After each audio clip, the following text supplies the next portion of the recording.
Hello, hello, hello. This is Dr. Nick, and welcome back to Adulting in My Purpose, the Clarity Chronicles. This is a space where high achieving professionals come to get honest about where they are and what they want and what may no longer be working in their lives or careers. Because success on paper doesn't always mean alignment in real life, and that's real. So around here, we do the hard work. We go deeper. We do the kind of work that helps you think differently, make better decisions, and show up more intentionally in every area of your life. So if you're feeling stuck, if you're feeling like you're stretched thin, overlooked, or even successful, but still unfulfilled, you're in the right place. So welcome.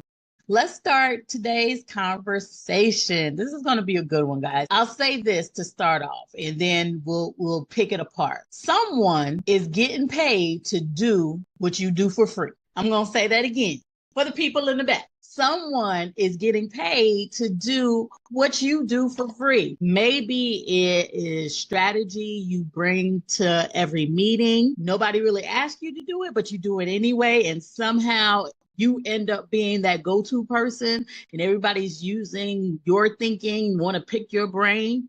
Or maybe it's a way you develop some type of strategy. Maybe it's a way you develop people, the informal mentoring, having those honest conversations by the cubicle, the way people come to you when they need guidance or they need some type of perspective, or maybe they just need some encouragement. Maybe it's your ability to see broken systems and immediately, boom, know what to do to fix them.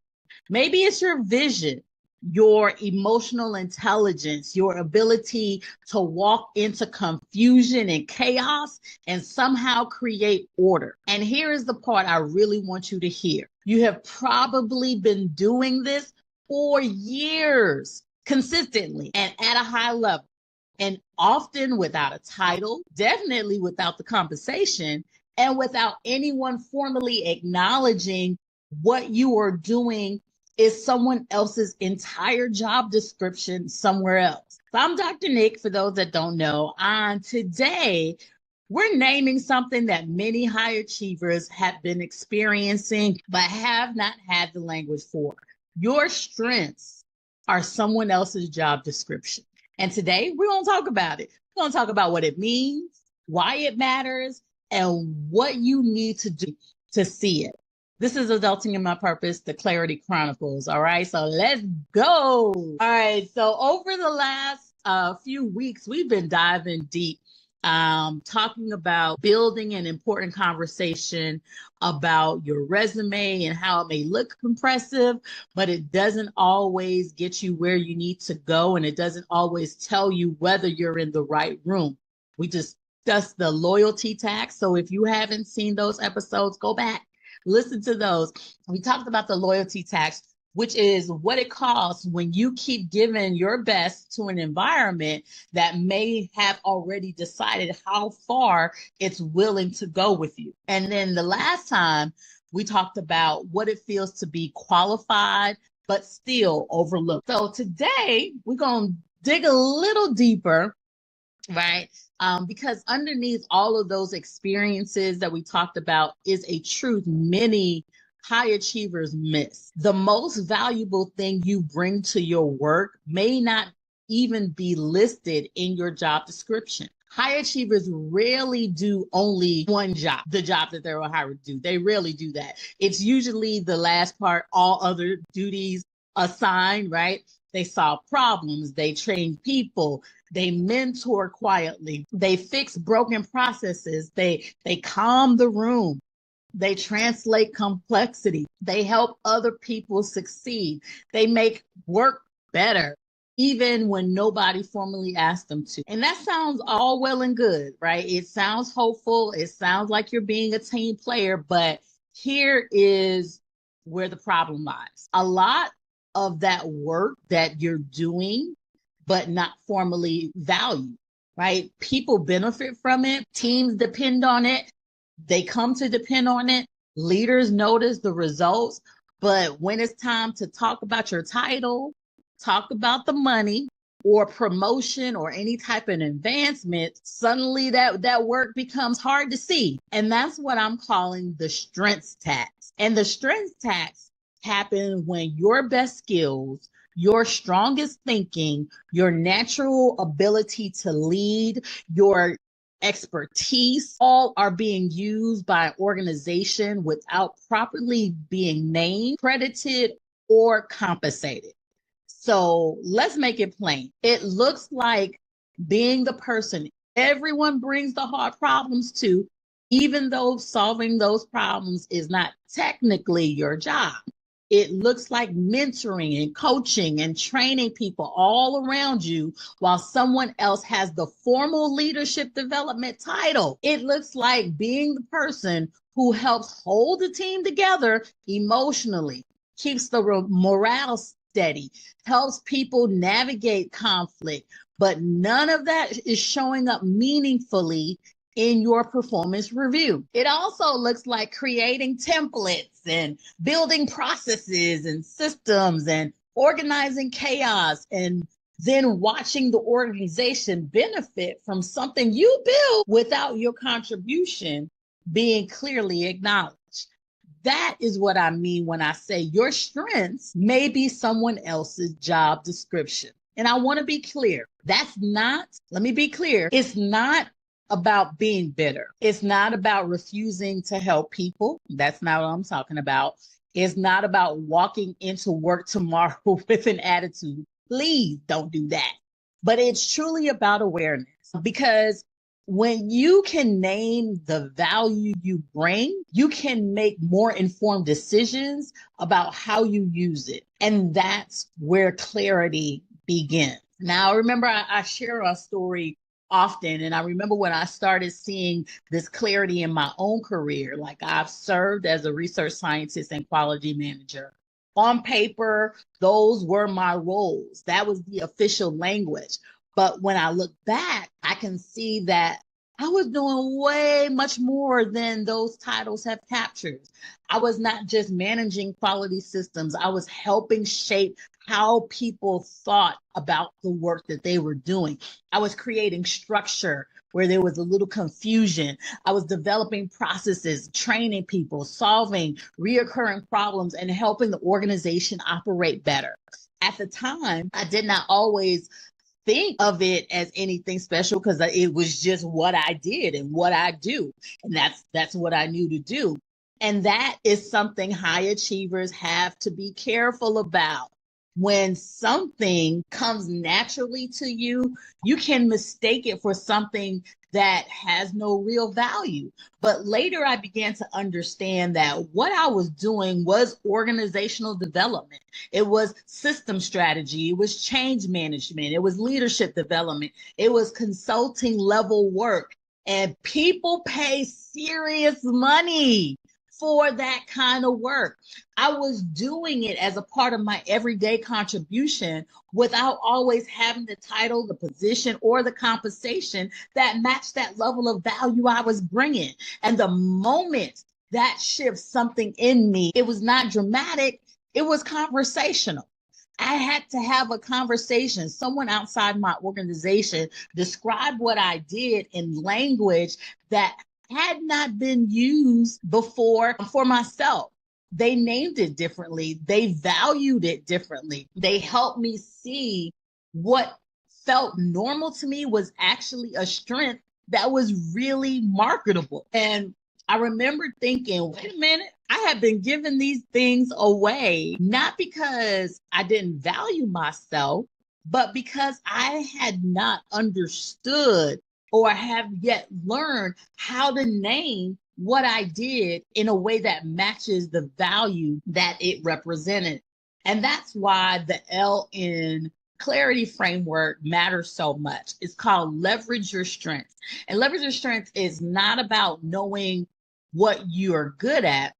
It's about understanding the value of what you're good at. And it's about making better decisions about where, how, and for whom you use those strengths, because your strengths are not just personality traits. They are professional assets. And if you don't learn how to name them, how to position them, and how to steward them, you may keep giving them away and keep giving away what you were supposed to build with. And so I want to give you a practical audit, not just vague reflection, not just think about what you're good at. I want you I want you to take a real look at where your strengths are currently being used and whether they are being valued properly. There are four types of informal labor that high achievers often give away without fully realizing. First is strategic thinking. Strategic thinking is when you are the person who sees the bigger picture. Other people may only see maybe a task in front of them, but you see patterns, you see the risk, you see the opportunity, you see how one decision may affect five other decisions later on down the line. You sit in the meetings and understand what's really happening, not just kind of flowing on the written agenda. You hear an idea and quickly start identifying what's missing, what's going wrong, what needs to be considered before moving forward. That kind of thinking has value. Consultants are paid for that kind of thinking. Strategists are paid for that kind of thinking. Senior leaders are paid for that kind of thinking. But many professionals provide it every day as if they're just being helpful. And that's something we have to recognize. Another area is people development. And people development is when you are constantly helping others grow. You give feedback, you explain things, you mentor people, you help newer team members understand how to navigate the workplace. You may be the person others come to when they are overwhelmed, unsure, or trying to figure out their next steps. You may not have the title of coach, trainer, faculty leader, supervisor, or director, but people are developing because of your value, because of your presence. That is labor. That has value. And you have to be able to recognize that strength in you. Another area is systems and process work. Big. Systems and process work is when you see what's broken and you fix it, right? You create a spreadsheet, you develop a template, you write a process or procedure or SOP, whatever you want to call it. You organize a workflow. You may work easier, cleaner, and you make work more consistent for everybody. You make work better. And here is what we sometimes miss. That kind of work can continue benefiting an organization long after you have moved on. Process you created may still be being used. That template you built may still be circulating somewhere. That system you cleaned up may still be helping people do the job. But if you're not careful, the organizational benefits from your thinking while your contribution becomes invisible. And that's what we have to be careful about when we're talking about understanding our strengths. The fourth area is cultural leadership. Cultural leadership is the work of helping people kind of shape the environment, understanding the culture of the organization. Some people hold rooms together. They can sense when trust is low. They know when there's tension in the building. They know when someone needs support. They can help people feel seen, included, heard. Maybe you're that person. Like they create that psychological safety without ever having to be phased. Like it's just a natural port. They help just the team breathe. And now that they feel natural to you, but natural doesn't mean free. Cultural work is real work. So here's the question. Out of those four, how many of those four are you currently doing without the title, without the raise, without the promotion, without the contract, without the formal recognition that reflects the value of that work? It could be strategic thinking. It could be people development. It could be systems and process work. It could be cultural leadership. If the answer is two or more, you may be sitting on a professional asset that you have not fully named yet. So the question I want to pose to you is, what do people come to you for that is not in your job description? Think about the last 30 days. What have people asked you to help them with? What problems have landed in your lap because people trust you to solve them? What do people assume you will handle because you've always done it? Write those things down. This is not going to be a random list. This list is giving you information of your value. And sometimes people around you can see your strengths before you can even clearly name them. Second question I want to ask you is, if you price what you actually do, not just what your title says, what would be your market value? This is where I want you to really move from just reflection and do some research. You got the tools. Take the work you listed and look at what people are charging for that same type of work outside your organization. What does a consultant charge for strategy? What does a coach charge for leadership development? What does a facilitator charge for team culture work? What does a trainer charge to develop people or improve systems? Find those real numbers, not because you're trying to reduce your purpose to a price tag, but because information matters. And the gap between what you're contributing and what you're being paid may tell you something. It may be time to say it's time to negotiate. It may become evidence for a promotion conversation. It may become the foundation for a consulting offer, or it may become confirmation that it's time to rethink the room that you're in. These are important, especially as high achieving professionals, knowing that you want to do, be, and have more. The third question is, who would pay for access to what you do naturally? Guess what? Somebody already is looking for a skill set that you keep giving away. That is consultant work. They may need a consultant. They may need a coach. They may need a strategist. They may need a speaker, trainer, advisor, facilitator, a founder. The question is not whether your strengths have value. The question is whether you have positioned those strengths in a way that other people can understand, can access, and can pay for. See, that's not a someday question. That's a question for right now, because your strengths are already working. You're already doing it. The real question is whether they are working in a way that also honors you. That's the question. I want to pause here because I know this conversation may feel uncomfortable for some people, especially if you were taught that being humble means not talking about your value or talking about your worth or talking about your accomplishments. But I want to offer you a different perspective and a different way to look at it.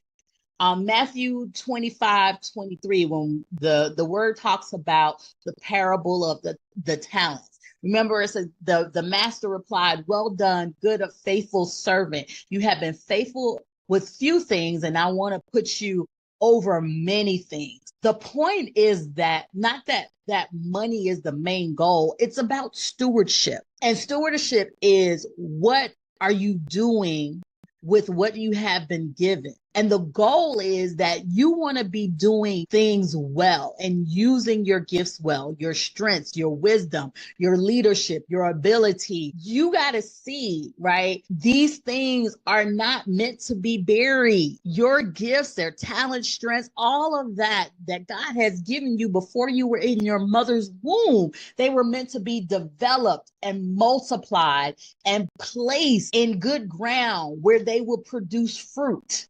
You see, the servant, remember the servant who buried his talents did not do it because he had no ability.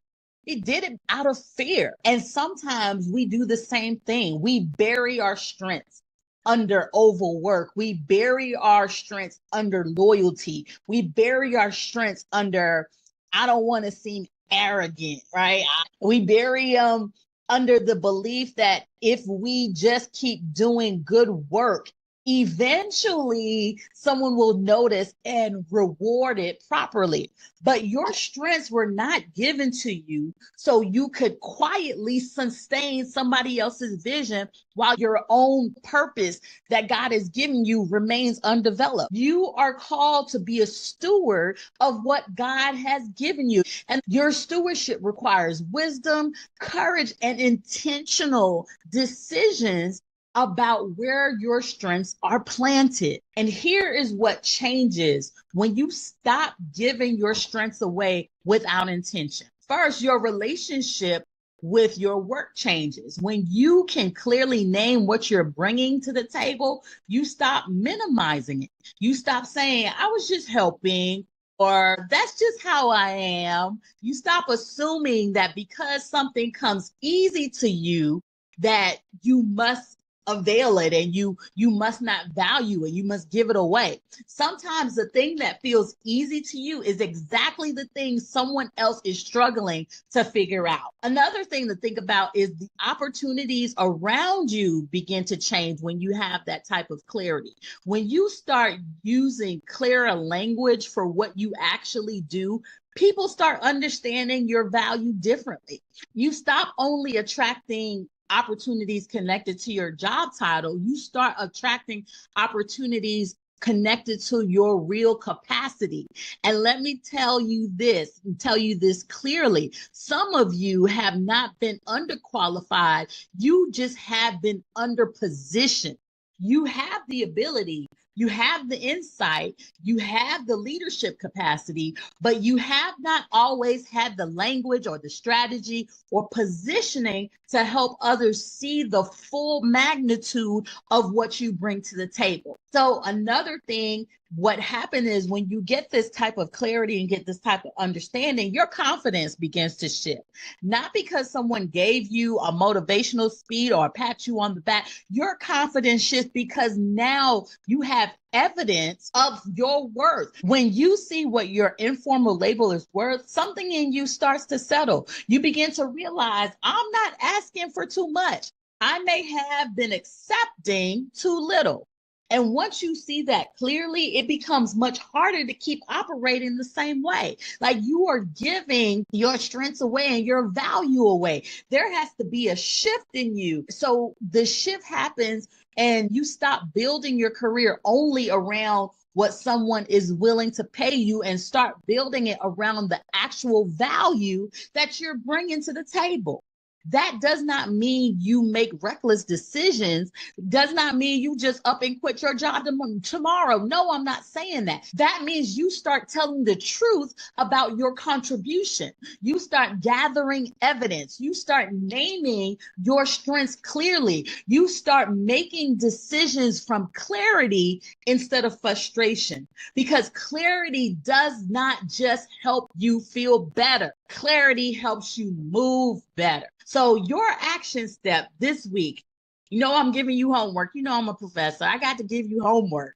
So it's two parts. And I really want you to do both. So part one is make a list of the informal labor you are currently providing. Go ahead, write it down.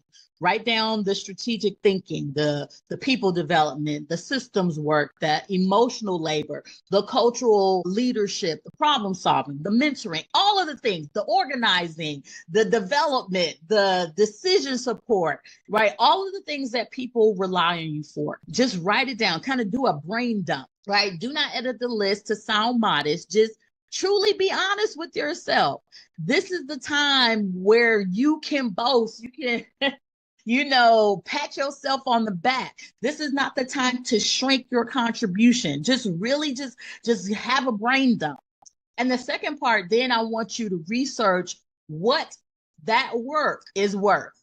Look up what consultants are charging, what coaches and trainers and facilitators are charging, what strategists and advisors are charging for similar work. And then once you find these numbers, write those numbers down next to the work that you are already doing and see how well that sits with you. Because clarity is just not about feeling inspired. Clarity gives you information that causes you to act. And if you are ready to go deeper, ready that you know that you need to do, be, and have more. If you haven't already, take the Clarity Crossroads assessment. It's at adultinginmypurpose.com. And that's going to give you some more information to use. And next time we'll go a little bit deeper in this process, but make sure you do those two homeworks. So go ahead and do that self-assessment.